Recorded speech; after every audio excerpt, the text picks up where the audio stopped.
a todos los que se han registrado que tenemos un número equivalente a 922 personas, lo cual le agradecemos muchísimo. Les recuerdo a todas las personas que están en este momento conectados que van a poder ver nuevamente esta conferencia, la grabación de esta conferencia en nuestro canal WebiRats, que es youtube.com/WebiRats. Ya lo vamos a poner más adelante en el chat para que todo el mundo lo pueda ver.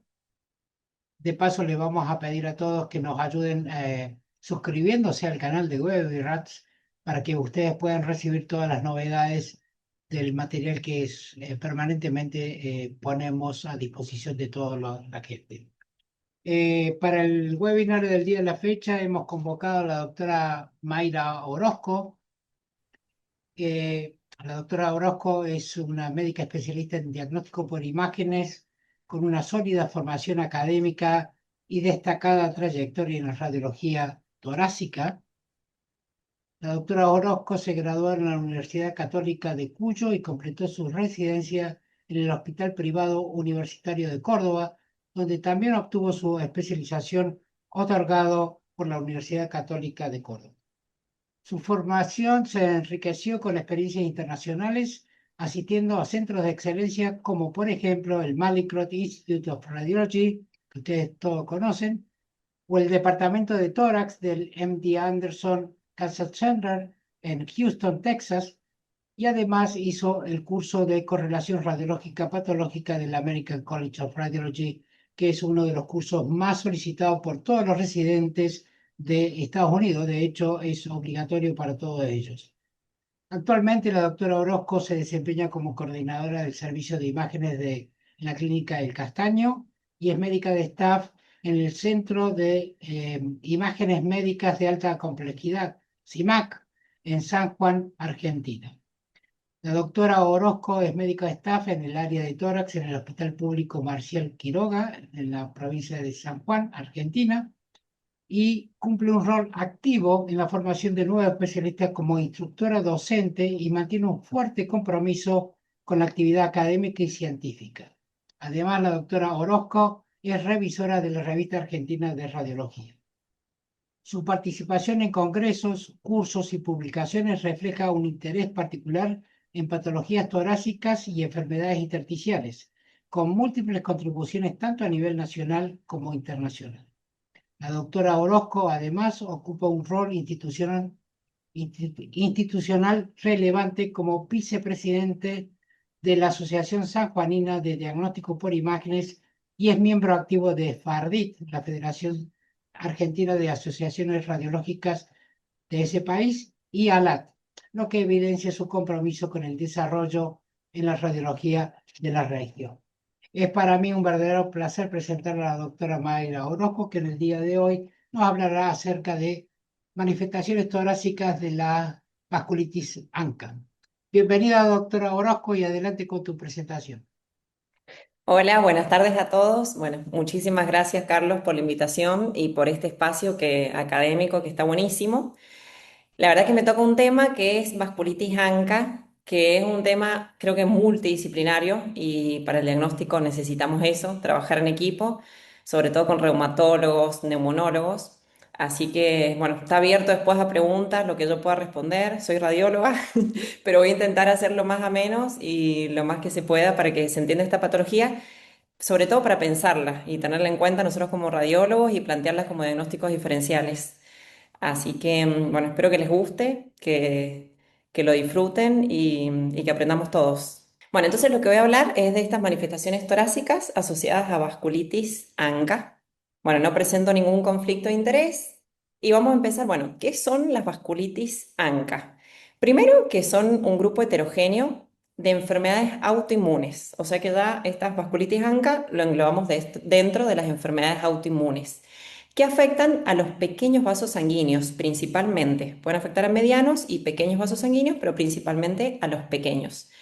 Y están asociadas, ¿qué es lo que es ANCA? Que por ahí muchos dicen, bueno, ¿qué es ANCA? Son anticuerpos anticitoplasma de neutrófilos. O sea que nuestra célula diana son los neutrófilos y se van a crear como autoanticuerpos contra estos neutrófilos.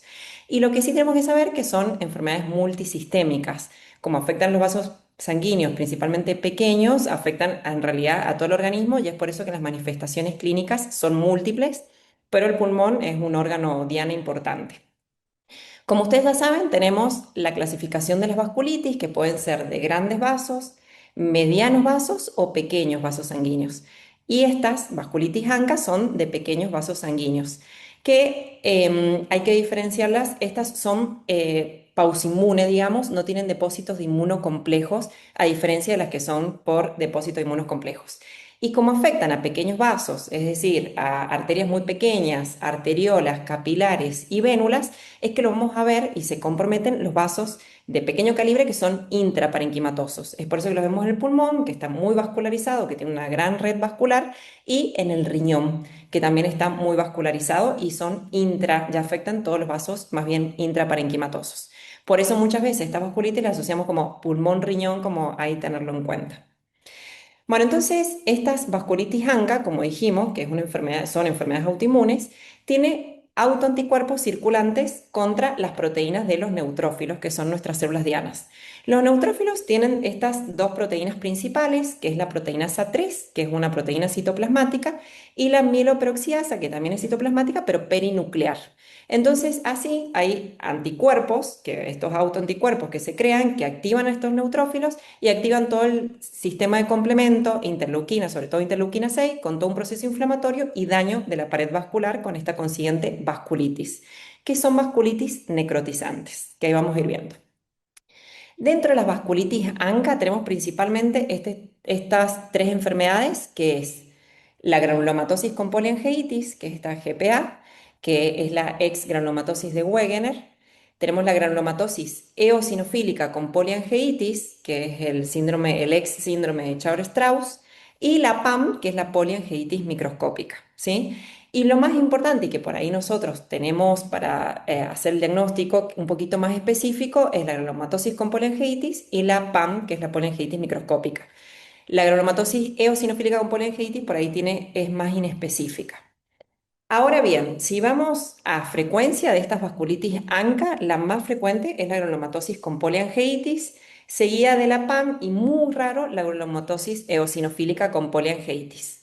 Ahora bien, ¿en qué paciente las encontramos? La granulomatosis con poliangeitis, que es como la más frecuente, en realidad el sexo, según las publicaciones, muchos ponen que es igual en hombres que en mujeres y algunos ponen que hay una predominancia en hombres y generalmente es entre los 45 a 65 años aproximadamente, mientras que la PAM es un poco mayores, o sea, 10 años mayores, los pacientes entre 55 y 75 años. Y la PAM, que ya lo vamos a ver, principalmente es compromiso renal. Por eso nosotros, pacientes de edad mayor que tengan un compromiso renal, insuficiencias renales agudas de reciente comienzo, que no tiene otra causa, podemos también sospechar que se trate de una vasculitis, ¿sí? Una PAM. Bien, ahora dentro de las vasculitis, más allá que son enfermedades autoinmunes, se tienen que dar en pacientes obviamente genéticamente susceptibles. Ahora, ¿qué puede predisponer a que se desarrollen estas vasculitis? Y el polvo de sílice se vio después de terremotos que estos pacientes se predisponen, los genéticamente susceptibles. El cigarrillo sí está asociada con la PAM, que ya también un poco lo vamos a ver, y no solo al inicio, sino también a las recaídas, la exposición agrícola, la colonización nasal crónica por la Staphylo aureus, medicamentos que pueden desarrollar esta vasculitis ANCA, que pueden ser varios, pero principalmente el propiltiuracilo, que es un antitiroideo, y este antibiótico, la aminociclina, ¿sí? O también pacientes con cocaína, o sea, que inhalan cocaína adulterada con levamisol, pueden desarrollar estas vasculitis. Ahora bien, dijimos que tenemos estos tres tipos. Entonces, como lo dice su nombre, que eso es como fácil, la granulomatosis con poliangeitis es una vasculitis necrotizante con granulomas, ¿sí? En cambio, por ejemplo, la PAM, que es la poliangeitis microscópica, es esta vasculitis necrotizante, pero sin formación de granulomas, como lo dice su nombre. Y la granulomatosis eosinofílica con poliangeitis es esta vasculitis necrotizante, pero además con infiltrados y granulomas eosinofílicos, como lo dice su nombre. Hay granulomas, pero toda infiltración eosinofílica. Entonces ahí puse, bueno, ¿cuáles son las células principales dianas? Y tenemos los neutrófilos, sobre todo en la eosinofílica participan también los eosinófilos. Ahora, dijimos que estas vasculitis ANCA son autoanticuerpos que generalmente la granulomatosis con poliangeitis y la PAM, el 90-95% son ANCA positivos, o sea que solo queda un 5-10% que puedan ser ANCAs negativos.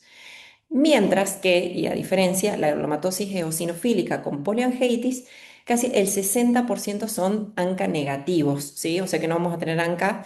Y cuando el 40%, menos del 50%, digamos, que nos da ANCA positivo, generalmente son ANCA P. Ahora, veamos esto. Dijimos que teníamos dos proteínas principales contra las que actúan estos autoanticuerpos, que es la proteína SA3, que es esta proteína citoplasmática, ¿sí? Que por ELISA inmunofluorescencia tenemos que son ANCA-C, son citoplasmáticas, ¿sí? ANCA-C positivo es contra la proteína SA3. Y perinuclear o los ANCA-P, perinuclear, es contra esta mieloperoxidasa, ¿sí? Entonces, para como resumir y que no se nos haga mucho lío, granulomatosis con poliangeitis son los ANCA-C positivos generalmente, ¿sí? Más frecuentemente, y la PAM más frecuentemente con ANCA-P contra la mieloperoxidasa. Ahora bien, bueno, dentro de las manifestaciones clínicas, que yo voy a hablar sobre todo de las manifestaciones torácicas y respiratorias, como dijimos, son enfermedades multisistémicas, ¿sí? Y pueden el paciente presentarse con síntomas constitucionales inespecíficos, o sea, fiebre, pérdida de peso, un poco de artralgia, astenia, o sea, todos síntomas inespecíficos. Y pueden comprometer múltiples órganos. A nivel ocular, escleritis, también pseudotumores orbitarios, que pueden ser también por estas vasculitis, queratitis.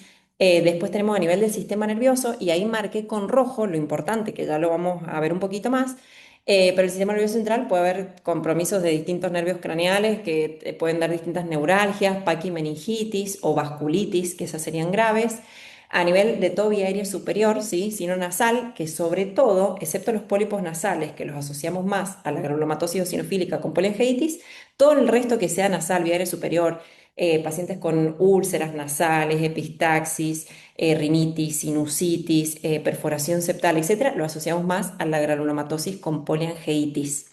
¿Sí? Al igual que todo lo que es vía aérea superior, todo lo que es laringotraqueal y pulmonar, ¿sí? Que pulmonar cualquiera lo puede comprometer, hemoptisis, ¿sí? Estos pacientes se pueden presentar con disnea, hemoptisis, nódulos o cavidades pulmonares, toda una hemorragia alveolar difusa, distintos infiltrados pulmonares, o la granulomatosis eosinofílica con poliangeitis son pacientes que realmente tienen eosinofilia y historia de asma, ¿sí? De enfermedad de vía respiratoria. También puede haber compromiso cardíaco, ¿sí? La miocarditis, que es una infiltración por eosinófilos, generalmente la reumatosis eosinofílica con poliangeitis. También puede haber pericarditis. A nivel renal, que generalmente producen glomerulonefritis rápidamente progresivas, ¿sí? Que son pausimunes porque no tienen depósitos inmunocomplejos y que muchos pacientes, que ya lo vamos a ir viendo y discutiendo, pero van a biopsia renal porque hay que ver el grado de si ya es más crónica la enfermedad o si es más agudo, porque depende de eso, también va a ser el tratamiento del paciente, ¿sí? Y son estos pacientes que vienen con hematuria, proteinuria o una falla renal. También puede haber, como afecta a los pequeños vasos, hay que sospecharlo en pacientes con isquemia, por ejemplo, intestinal, que eso sería de gravedad, músculo esquelético, mialgias, miositis, artralgias, artritis, a nivel del sistema nervioso periférico, mononeuritis múltiple, neuropatías periféricas y a nivel de la piel también las vasculitis leucocitoclásticas, úlceras, urticaria y demás. O sea que es multisistémico. Ahora bien, ¿cuáles son como las que hay que actuar rápido? Y por eso vamos a ver nosotros en pulmón los pacientes con hemoptisis, ¿sí? Porque los pacientes con hemorragia alveolar importante tienen una alta mortalidad. Por eso ahí marqué lo que rápido, vasculitis del sistema nervioso central, las miocarditis que pueden llevar a un desenlace fatal, los pacientes también con que tengan hemoptisis o mononeuritis múltiples. Estos son como los desencadenantes más graves. Bueno, entonces ya vimos todo un pantallazo, ya sabemos que están estas tres vasculitis y demás, o sea que vamos a resolver un par de casos como para que vayamos viendo qué manifestaciones podemos tener. Vino por la guardia externa, ¿sí? Un paciente masculino, 27 años, o sea, joven, que presentó, dijo que 3 días previos había presentado un episodio de hemoptisis y vuelve a la guardia porque presentó otro episodio de hemoptisis. No era muy abundante, pero obvio que se asustó, 27 años, joven, sano, no tabaquista. Entonces, este paciente es el que viene a la guardia, ¿sí?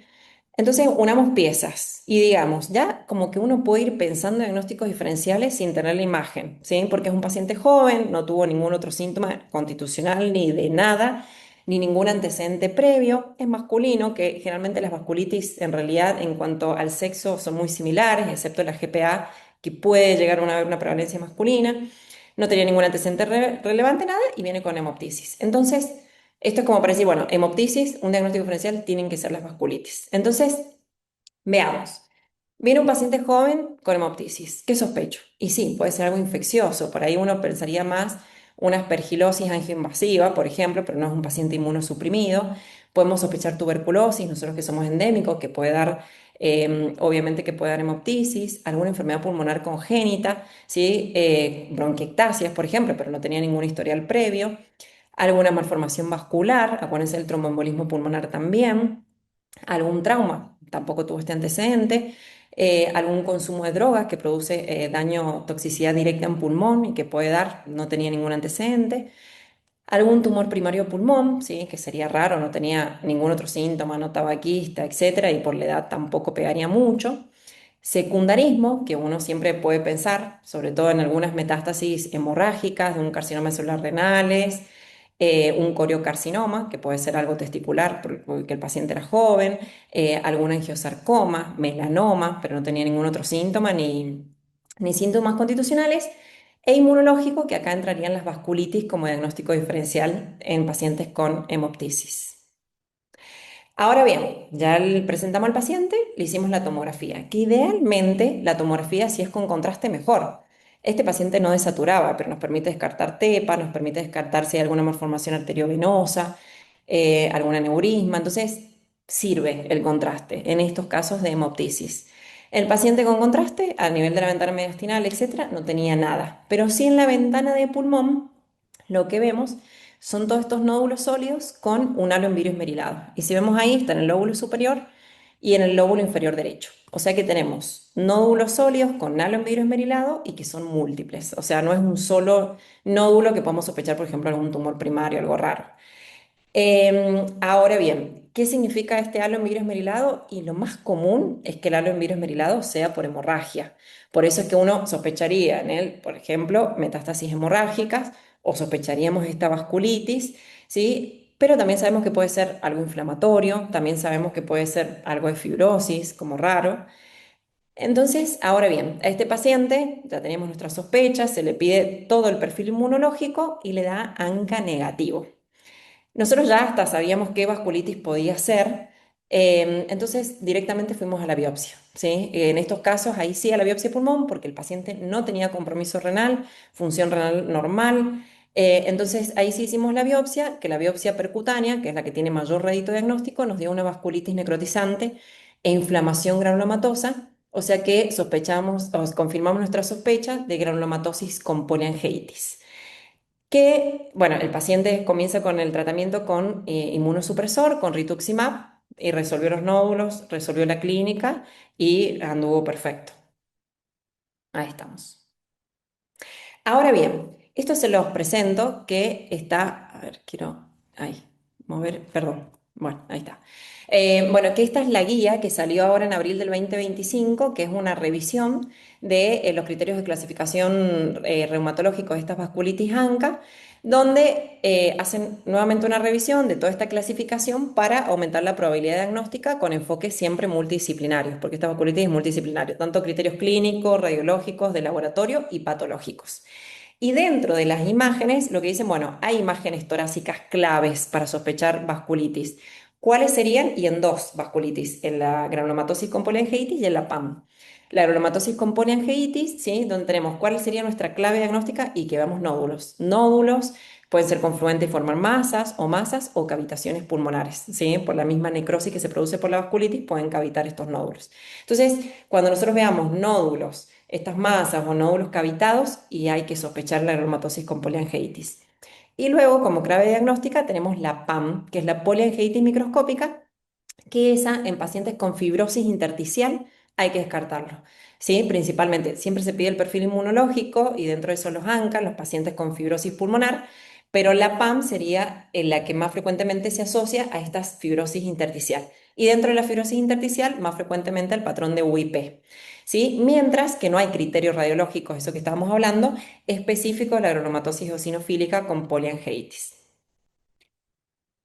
Ahora bien, vimos este caso de la granulomatosis con poliangiitis. Entonces, estos pacientes dijimos que son los pacientes ANCA-C, ¿sí?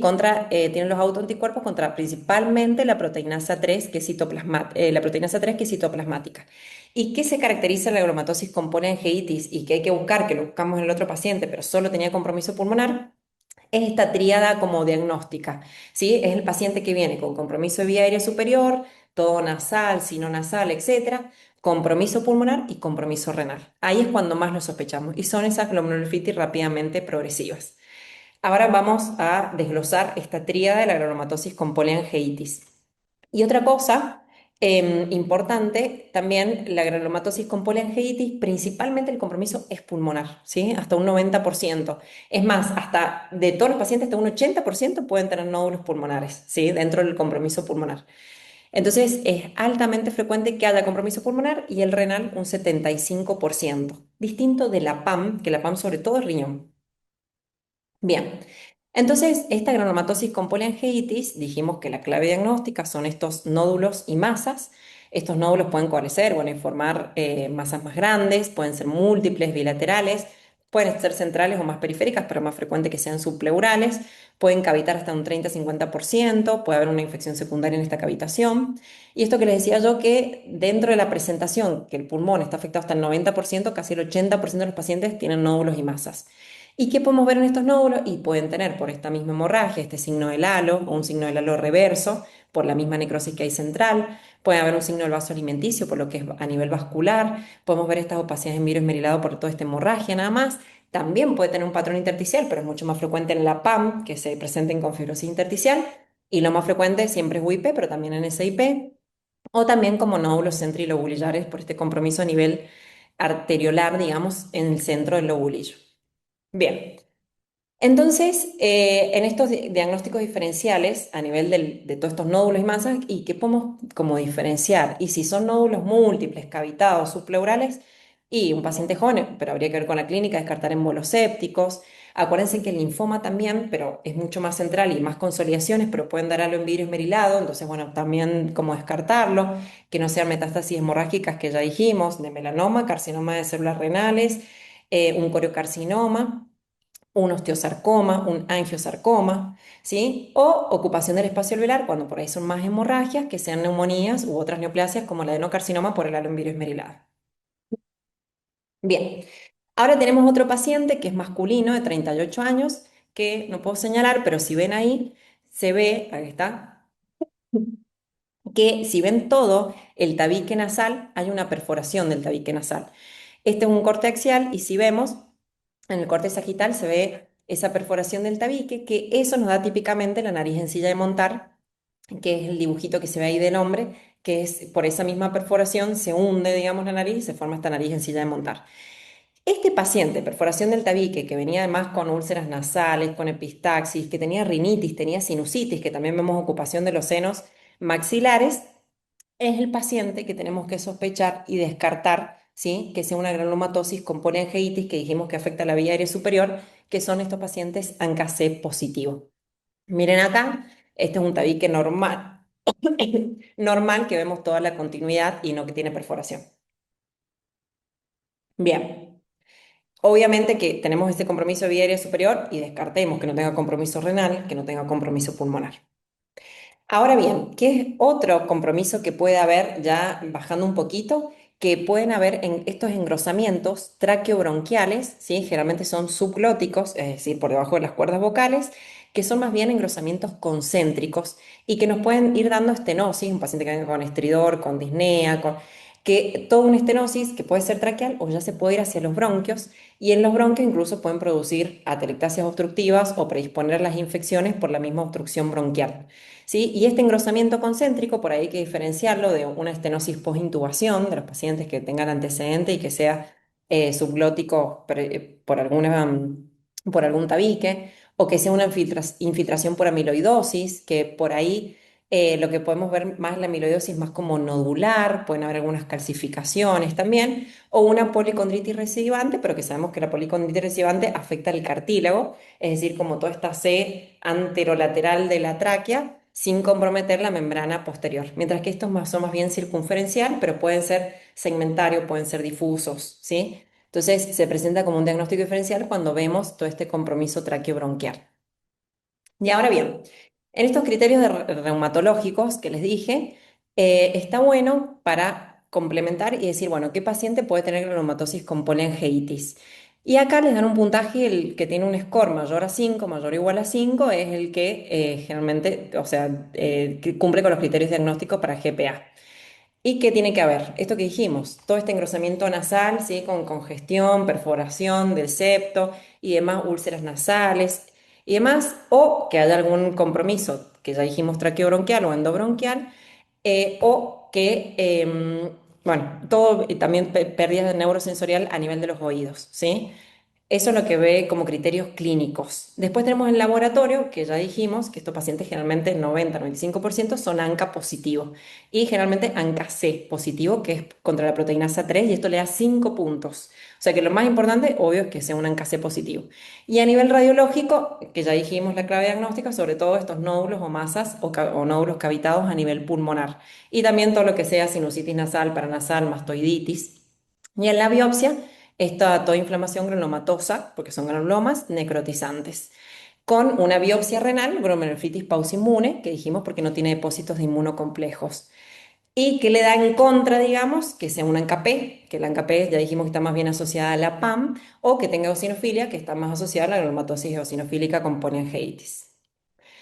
Bien, pasemos a otro caso clínico. Veamos a este paciente, masculino también, de 42 años de edad, o sea, mediana edad, joven, que consulta la guardia externa por disnea y hemoptisis. O sea que este ya es un poquito más el cuadro clínico más agudo porque tiene además disnea, hemoptisis. Y es extabaquista leve. Bueno, se le solicita un laboratorio en la guardia y tiene caída, una leve caída de hemoglobina hematocrito, que ahí ya nos asusta un poco más porque podemos decir, bueno, esta hemoptisis, hemorragia alveolar, que debe ser más importante, que le produjo caída de hemoglobina hematocrito, y en el laboratorio también que se le solicita con una creatinina levemente aumentada de 1,36. Entonces, acá ya decimos, bueno, un paciente que viene con disnea, o sea, que tiene síntomas respiratorios, que tiene hemoptisis, que además le compromete un poco ya hemodinámicamente con caída de hemoglobina hematocrito y que además tiene deterioro de la función renal, ¿sí? Tenemos dos cosas, que es lo que dijimos que tenemos que asociarlo siempre, o sea, un síndrome pulmón-riñón. Ahora, bueno, se le hizo la tomografía, a este paciente no se le solicitó contraste, que lo ideal es con contraste cuando el paciente tiene hemoptisis, y se ven ahí, más en lóbulos superiores, apenas unas opacidades con virus esmerilado, y ya después todo es un virus esmerilado con ya un poco más confluentes, consolidativos, es decir, que el patrón tomográfico pulmonar que vemos es de hemorragia alveolar, ¿sí? Es hemorragia alveolar que además en el contexto de su hemoptisis es una hemorragia alveolar que dijimos, la hemorragia alveolar es grave. Por eso en estos pacientes tenemos que ver. Entonces, este paciente, pulmón-riñón con hemorragia alveolar, ahí ya es el paciente que tenemos que sospechar principalmente una PAM, una polyangiitis microscópica, que estos dan más hemorragia alveolar, porque da toda una vasculitis, ¿sí? Y una hemorragia alveolar principalmente. Y son pacientes con ANCA-P positivo, ¿sí? Contra la mieloperoxidasa, que es esta proteína citoplasmática perinuclear. Este paciente que tenía pulmón riñón, pero con este compromiso renal, es el paciente que va a biopsia renal para confirmar que veamos toda esta vasculitis necrotizante, ¿sí? Y este paciente tenía esta PAM con ANCA-P positivo. Entonces, ahora vamos a pasar a la PAM, que estamos hablando de esta polyangiitis microscópica, que son los pacientes con ANCA-P positivo, principalmente pulmón-riñón. Además, la PAM casi siempre se compromete el riñón, a diferencia de la granulomatosis con polyangiitis, que es más frecuente el pulmón. Está casi siempre el riñón. Eso que dijimos, pacientes de mayor edad, que este era entre 55 y 75 años, con deterioro de la función renal, también hay que descartarlo. Y entonces que veamos, pulmón-riñón y en el pulmón. ¿Qué patrón principalmente la PAM? Dijimos que como clave diagnóstica era la enfermedad intersticial y sobre todo UIP. Menos frecuente un patrón de NSIP, ¿sí? De neumonía intersticial no específica. Pero también lo que da frecuentemente son hemorragias alveolares difusas. Hasta un 15-30% de los pacientes con PAM pueden hacer esta hemorragia alveolar difusa y que es grave. Por eso es como eso, tenemos que estar muy atentos y nos va a dar este virus esmerilado, a veces puede dar crazy paving o un poquito más consolidativo. Bien, veamos esta paciente que es femenina, 52 años. En realidad ella es solamente hipertensa y venía hace como 1 o 2 semanas con un cuadro de dispepsia, dolor abdominal, tenía unos cálculos renales y se le hizo una endoscopía por esta dispepsia, estos síntomas también inespecíficos. Perdón, no tenía cálculos vesiculares ni nada, por eso es que se le hace la endoscopía para buscar la causa de dispepsia. Tenemos incluso una tomografía con riñones tamaños normales, no se veía nada raro. Cuando se interna ella para hacerse esta endoscopía por toda esta dispepsia, vemos que tenía un laboratorio con una creatinina que fue aumentando en el tiempo. Y en el momento de la internación, que fue en agosto del año pasado, ya tenía una creatinina de 15 cuando se interna para hacerse la endoscopía. Sí, con una diuresis positiva, solo estos síntomas así inespecíficos, pero claramente un deterioro de la función renal importante en el tiempo con los laboratorios previos. En la internación, que es cuando la paciente hace esta creatinina alta, ¿sí? Comienza con disnea y miren acá lo que vemos rápidamente, por lo que tiene este deterioro de la función renal inexplicable, digamos, una tomografía, porque empieza ella con síntomas respiratorios, con un poco de insuficiencia respiratoria, donde vemos todas estas consolidaciones alveolares con halo en virus merilado, ¿sí? Por esta hemorragia alveolar, la paciente comienza después con hemoptisis y miren acá esto que dijimos, la hemorragia alveolar es grave, hay que sospecharla, hay que verlo, o cuando vean focos de hemorragia alveolar, bueno, ver si el paciente tenía deterioro función renal o no, porque puede ser una PAM, la paciente se intubó, si no se actúa rápido, tiene alta mortalidad. Y la hemorragia alveolar, eso que les dije, lo vemos hasta un 15-30% de estos pacientes con PAM. Entonces, pulmón, riñón, ANCA-P positivo, sospechamos PAM. Bien. Ahora veamos este paciente masculino, 64 años, solamente una tos seca crónica, un mínimo aumento de la creatinina leve, pero como tenía esta tos seca crónica, se le pide la tomografía y en la tomografía, que ahí se ven apenas, si ven sobre todo alrededor ahí en el lóbulo superior, por ejemplo, izquierdo, alrededor de los vasos, virus esmerilado, hay unos foquitos mínimos en virus esmerilado, pero llama la atención porque tiene estos parchecitos con densidad en virus esmerilado. ¿Sí? Y este paciente, que se le ven esos parchecitos mínimos con deterioro de la función renal, se le solicitó los ANCA y dio un ANCA-P positivo, o sea que tenemos esta PAM, que a veces puede ser sutil, así como este, por eso mostré este caso, que es como mínimos opacidades en virus merilado por esta misma vasculitis. Y ahora bien, veamos esta paciente, femenina, 76 años, tabaquista pasiva, con tos crónica seca y disnea. O sea, típico un cuadro Rales tipo velcro, toda esta fibrosis pulmonar. La paciente tiene un patrón de UIP con este gradiente apico-basal, que se le ve algo de panalización. Y cuando se le piden los ANCA, que estrictamente hay que solicitarlos, ANCA-P positivo. O sea, que tienen un paciente con un patrón intersticial por UIP por una poliangiitis microscópica, que esa sería la clave diagnóstica principal que ponen en el consenso de reumatología. Bien, y esta fibrosis pulmonar la podemos o la pueden desarrollar los pacientes hasta el 30 y 70%. Los pacientes pueden tener esta evolución. Por eso los pacientes con PAM también se controlan de que no hagan esta fibrosis pulmonar. Y lo más frecuente de eso que dijimos, UIP, y mucho menos frecuente que sea una NSIP. Y lo otro que no quería dejar de mencionar, acá este caso que se acaba la bibliografía, es que hay veces que podemos tener síndromes combinados, ¿sí? De enfisema pulmonar con fibrosis pulmonar. Y hay veces pacientes no tabaquistas que vemos enfisema y decimos ¿por qué? Pueden ser por colagenopatías y este paciente con un síndrome combinado puede ser y hay que descartar que no sea por una vasculitis. Y dentro de las vasculitis, siempre más asociado a fibrosis, es la PAM. Bien. Y acá tenemos, como dijimos, este score que sea más de 5 para decir, bueno, sospechamos con esta PAM. Estos pacientes no tienen compromiso vía aérea superior. Dijimos que los pólipos nasales, la glomatosis eosinofílica con poliangeitis y todo el resto sinonasal y traqueobronquial es la glomatosis con poliangeitis. Y en laboratorio le da obviamente mucho puntaje que estos pacientes sean ANCA-P positivo, que es esta proteína citoplasmática perinuclear, que es la mieloperoxidasa, que veamos en el pulmón, fibrosis pulmonar, eso también nos da muchos puntos, y obviamente que la biopsia renal, que estos pacientes tienen pulmón-riñón, sea una glomerulitis pausinmune sin depósito de inmunocomplejos, y o sea, nos da puntaje negativo, que sea un ANCA-C, que ahí sospechamos la reumatosis con poliangiitis, y que tenga eosinofilia periférica, que también sospechamos una granulomatosis eosinofílica con poliangiitis. Bien. Bueno, veamos este otro caso, que es un paciente masculino de 42 años, ex tabaquista, que consulta por una tos, disnea de esfuerzo de un año de evolución, o sea que tenía una disnea ya de un año, y hacía 2 meses había comenzado con edema en miembros inferiores, con ortopnea, todos síntomas inespecíficos y también pérdida de apetito y pérdida de peso, perdió 8 kilos en 6 meses. Y en el laboratorio que se le hace a este paciente que viene con todo este edema y demás, tiene una anemia con glóbulos blancos aumentados, 31.790 blancos, con una marcada eosinofilia, 66%. Cuando sabemos que los eosinófilos deberían ser entre el 1 y el 6%, este tenía 66%. Se le hace un ecocardiograma por la sospecha de, obviamente, que estaba con una insuficiencia cardíaca por este edema en miembros inferiores, ortopnea y demás. Y en el ecocardiograma nos muestra una insuficiencia valvular mitral. ¿Sí? Vemos la tomografía y en la tomografía, ¿sí? Lo que vemos es este derrame pleural bilateral, incluso hay un poquito de derrame pericárdico, todo puede ser secundario de insuficiencia valvular mitral, insuficiencia cardíaca. Incluso miren a nivel de los ventrículos que la densidad está disminuida, la densidad a nivel de las cavidades cardíacas, que eso nos hablaba de la anemia que tenía en el laboratorio. Y después, a nivel del parénquima pulmonar, se ven todos esos parchecitos en virus merilado que tranquilamente pueden ser únicamente por edema y menos probable que sea por alguna infiltración a nivel del pulmón, ¿sí? Lo asociamos más bien a todo este edema. Y después el paciente, por esta insuficiencia cardíaca que no nos explicamos, se hace una resonancia magnética, esta es una secuencia T1, que ven ahí con contraste, y miren, a ver si está marcado, que tiene todo el miocardio, todo ese realce con el contraste por una miocarditis.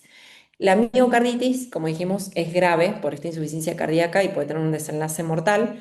Y se le hizo una biopsia a este paciente, su miocárdica, y nos dio una reumatosis eosinofílica con poliangiitis, que ya lo sospechábamos por la miocarditis y por toda esta eosinofilia periférica. Entonces, bueno, este paciente, como ven, como algo inespecífico en realidad por lo que vino, y termina siendo esta miocarditis eosinofílica por su granulomatosis eosinofílica con poliangiitis con ANCAS negativo. Bueno, y la granulomatosis eosinofílica con poliangiitis, que es el ex Strauss, tiene 3 fases clínicas, una prodrómica, porque ¿cuándo lo tenemos que sospechar? Y estos pacientes que vienen con asma, que vienen con eosinofilia, y ahí que tienen algo más para poder sospecharlo, pueden ser desde mononeuritis múltiples, vasculitis leucocitoclástica a nivel de piel, urticaria, etcétera. Pero bueno, tienen esta fase prodrómica con un asma como inicio tardío, o sea que son pacientes grandes que empiezan con esta asma. Después una fase eosinofílica, que lo podemos ver en sangre periférica, e infiltración de estos eosinófilos y estos granulomas de eosinófilos en los tejidos. Y la fase vasculítica potencialmente mortal, que puede ser con toda esta hemorragia pulmonar difusa aguda, o por ejemplo este paciente con esta miocarditis que le dio toda esta insuficiencia cardíaca. Y bueno, y sí, el pulmón es el órgano más comúnmente comprometido y cuando se compromete es un compromiso rápidamente progresivo con esta hemorragia pulmonar. Por eso también hay que sospecharlo. Bueno, si vemos una gran hemorragia pulmonar, un paciente que tiene un desenlace como agudo y que además tiene esta eosinofilia periférica, sospecharlo. Y estos pacientes, como dijimos, el 60% son ANCA negativos, pero hay un 40% que puede tener ANCA positivo, que sobre todo es ANCA-P, cuando es positivo, y cuando es negativo, generalmente más afecta al pulmón, corazón y gastrointestinal, ¿sí? Acuérdense que también podemos tener a nivel gastrointestinal. Y cuando son ANCA positivos, generalmente más afecta a riñón, neuropatía periférica y lesiones en piel. Dentro de los criterios y el score que tenemos estos pacientes, que un score mayor a 6, dijimos, bueno, puede tener obstrucción de vía aérea, los pólipos nasales y mononeuritis múltiple. El laboratorio lo que más puntaje le da es que tenga eosinofilia y en la biopsia que haya toda esta inflamación que también es granulomatosa con toda esta infiltración eosinofílica y principalmente, bueno, que sea negativo, ¿sí? Para los ANCA-C y ANCA-P. Bueno, entonces, para concluir, espero que, que no se haya hecho lío, pero bueno, acá puse como en columnas dentro de las 3 vasculitis principales ANCA, porque también pueden ser por otros medicamentos o también puede ser únicamente confinada a riñón, pero tenemos la granulomatosis con poliangiitis, que estas son los ANCA-C, ¿sí? Contra la proteinasa 3. Después tenemos la poliangiitis microscópica, que es la PAM, que son los ANCA-P, contra la amiloperoxidasa, y la aromatosis eosinofílica con poliangiitis, que el 60% son ANCA negativo. Ahora, cuando tenemos como principalmente sospechar la aromatosis con poliangiitis, ¿sí? Que es el paciente con ANCA-C, puede tener pulmón-riñón, pero lo que más se compromete, dijimos 90% es pulmón, y cuando se compromete el pulmón, nódulos o masas, o que sean nódulos cavitados, pacientes que vienen con hemoptisis, son como esto el grupo etario un poquito más joven, 45, 65 años, pero es variable, y la tríada diagnóstica, que dijimos, todo vía aérea superior, todo pulmón y riñón, ¿sí? Esa sería como la tríada. Eso es la aromatosis con poliangiitis. Después tenemos la PAM, que son los ANCA-P positivos, que dijimos que el 90% de compromiso renal, ¿sí? Menos frecuente que haya compromiso pulmón, pero también. Y cuando hay, acuérdense que sospechamos la fibrosis pulmonar y la hemorragia, ¿sí? Pulmonar. Por eso pacientes que vienen con la guardia, hemorragia, un mínimo de deterioro de función renal, sospechar en PAM. Y después la aromatosis eosinofílica con poliangiitis, que son estos pacientes con este antecedente de asma, eosinofilia periférica, que vienen con estos cuadros clínicos que muchas veces son inespecíficos, y el 60%, como dijimos, ANCA negativo. Cuando tienen ANCA positivo, más ANCA P. Bueno, así que muchísimas gracias.